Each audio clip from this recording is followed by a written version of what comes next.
ವನ್ಯಜೀವಿ ವಿಭಾಗದ ಬೆಡಗುಳಿ ವನ್ಯಜೀವಿ ವಲಯದಲ್ಲಿ ಏನು ತಾಯಿ ಹುಲಿ ನಾಪತ್ತೆ ಪ್ರಕರಣ ಮತ್ತು 2 ಹುಲಿಮರಿಗಳ ಪತ್ತೆ ಪ್ರಕರಣದಲ್ಲಿ ಅರಣ್ಯ ಇಲಾಖೆಯ ನಡೆ ವ್ಯಾಪಕವಾದಂಥ ಒಂದು ಸಂಶಯಕ್ಕೆ ಎಡೆ ಮಾಡಿಕೊಟ್ಟಿರುವುದರಿಂದ ನಾನು ಇದರ ಬಗ್ಗೆ ಗೌರವಾನ್ವಿತ ಅರಣ್ಯ ಮಂತ್ರಿಗಳಾದಂಥ ಶ್ರೀ ಈಶ್ವರ್ ಖಂಡ್ರೆ ಅವರಿಗೆ ಒಂದು ಲಿಖಿತವಾದಂಥ ದೂರನ್ನು ನೀಡಿ ಸಮಗ್ರವಾದಂಥ ತನಿಖೆಗೆ ಒತ್ತಾಯ ಮಾಡಿದ್ದೆ.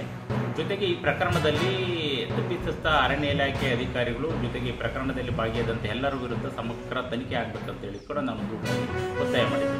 ನನ್ನ ದೂರಿನ ಆಧಾರದಲ್ಲಿ ಸನ್ಮಾನ್ಯ ಅರಣ್ಯ ಸಚಿವರು ಗಂಭೀರವಾಗಿ ಪರಿಗಣಿಸಿ ಈ ಪ್ರಕರಣವನ್ನು CID ತನಿಖೆಗೆ ವಹಿಸಿರುವಂಥದ್ದು ಭಾಳ ಒಂದು ಸ್ವಾಗತಾರ್ಹ ಬೆಳವಣಿಗೆ.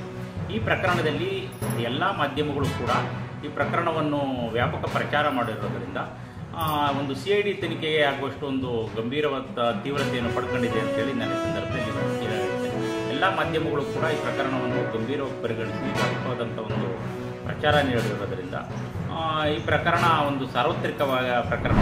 ಏನಿವತ್ತು ಚಾಮರಾಜನಗರ ಜಿಲ್ಲೆಯ ಸುತ್ತಮುತ್ತ ರಸ್ತೆಯಲ್ಲಿ ಏನು ಈ ಹಂಪ್ಸ್ಗಳನ್ನು ಹಾಕ್ತಾ ಇರೋದು ತುಂಬ ಉತ್ತಮವಾಗಿರುತ್ತದೆ.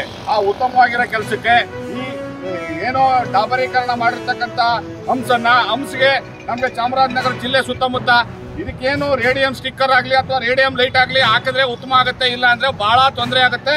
ಮತ್ತೆ ವೆಹಿಕಲ್ ಬರಬೇಕಾದ್ರೆ ಭಾಳ ಸಮಸ್ಯೆ ಆಗ್ತಾ ಇದೆ. ಈ ವೆಹಿಕಲ್ ಬಂದಂಥ ಸಂದರ್ಭದಲ್ಲಿ ಅವ್ರಿಗೆ ರಸ್ತೆಯಲ್ಲಿ ಇದು ಹಂಪ್ಸ್ ಹಾಕಿರೋದು ಗೊತ್ತಾಗಿರಲ್ಲ. ಹಂಪ್ಸ್ ಗೊತ್ತಾಗಿರ್ತಕ್ಕಂಥ ಸಂದರ್ಭದಲ್ಲಿ ಅಪ್ಸೈಡ್ ಹಾಕ್ಬೋದು, ಇನ್ನೊಂದು ಹಾಕ್ಬೋದು.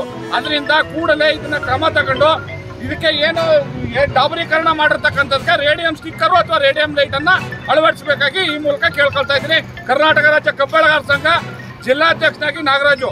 ಇದಕ್ಕೇನಾದ್ರೂ ಇವರು ಸ್ಪಂದಿಸಲಿಲ್ಲ ಅಂದ್ರೆ ಮುಂದೊಂದು ದಿನ ಹೆದ್ದಾರಿ ಬಂದ್ ಮಾಡಿ ತಡೆ ಚಳವಳಿ ಕೊಡಬೇಕಾಗುತ್ತೆ.